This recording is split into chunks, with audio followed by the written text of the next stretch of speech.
Y en otros temas, si usted desea regularizar algún inmueble, le informamos que en la delegación Cuauhtémoc se lleva a cabo una jornada notarial. Veamos.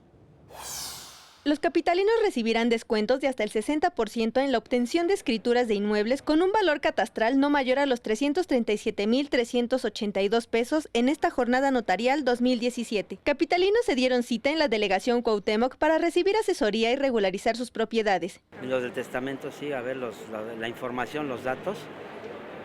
Y pues, ¿Qué fue lo que le dijeron? Pues muy bien, todo muy bien, muy profesionales y muy atentos.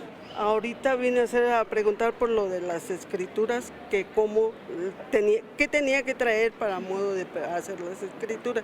Los interesados deben acreditar que el inmueble tiene uso habitacional, presentar identificación oficial y la boleta predial para obtener en la Dirección General de Regularización Territorial la constancia de descuentos que deberán presentar ante el notario, entre otros. Una carta donde compruebo de que mis nombres completos son originales y son legales, mi escritura es legal.